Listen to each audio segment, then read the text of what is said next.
Gettysburg, Pennsylvania.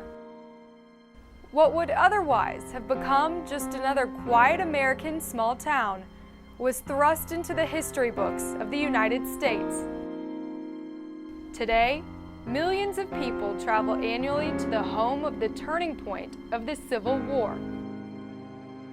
And for 2 days each summer, if you look past the tourists, beyond the monuments, and through the tall grass of the battlefields, you'll find a select few. They come here to learn lessons from our past.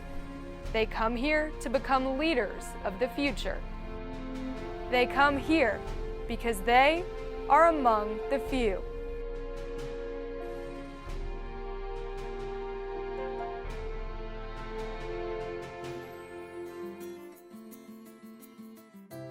Standards are not goals. They are not rules. Standards define a team's identity.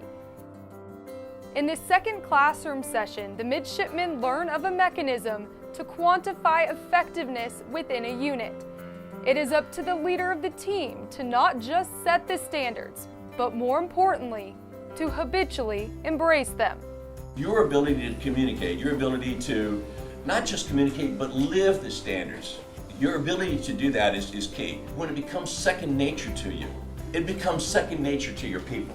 The standards are, who we are. If I see an athletic team and I watch them for a little bit, I ought to be able to tell what their standards are, what they value, what behaviors are expected on that team. Same with a company of midshipmen in the dormitory. I should be able to go to a company area, observe the students for a while, and know who they are and what they believe in. It doesn't have to be complicated, but everybody needs to buy in, and then if someone starts falling out of standard, you need to nudge them back in so that they do end up being what you set out to say, this is who we are and this is what we do. The student athletes in particular, they are midshipmen first, so there's brigade standards, the military standards that they conform to, but then there's also a little bit higher standard that's sport specific for the things that they do. But really, the Naval Academy, the United States Navy, the United States taxpayers invest in athletics because it mirrors the roles and responsibilities that they're going to face as leaders when they're out there in the fleet, serving sailors and Marines.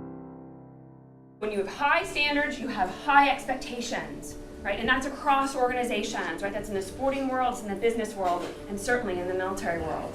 We talked a lot about standards we have within the varsity athletes to the non-varsity athletes and how we can bridge the gap and make the standard for varsity athletes to show up more in company and to have more of a presence. We want to be known as a team that also does well in the hall, not to fall into that stereotype of kind of like varsity athlete who's a ghost midshipman.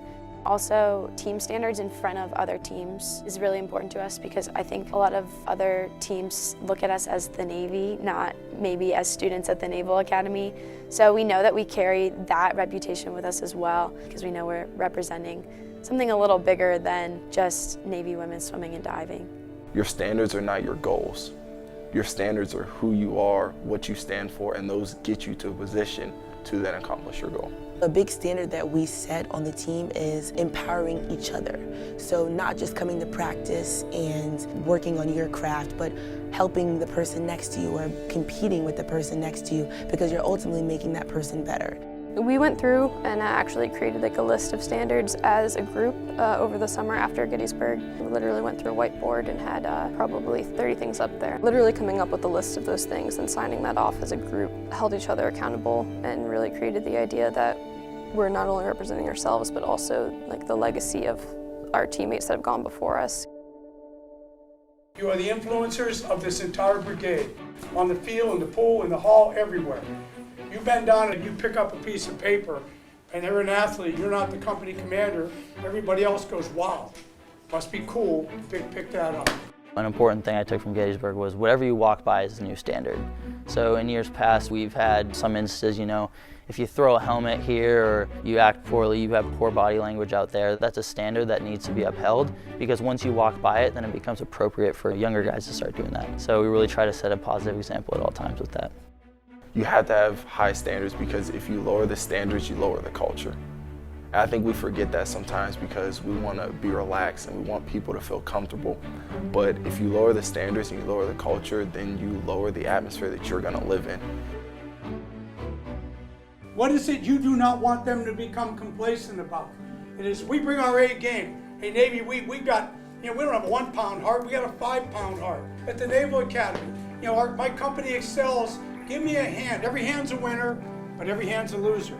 And what makes that determination is you, the spiritual leader, the influencers of the brigade that sit in this room. Without some level of standards and expectation for who we are, what our identity is, what we're going to be about, how we're going to do things, not just following the rules. It's not about touching the inline for the sake of touching the inline. It's about what that represents, what the standard is, right? That we finish, that we're going to go all the way, we're going to fight till the very end. I think they get that unique aspect from that, and it's just really cool that they can transition that directly into the profession that they're going to go into.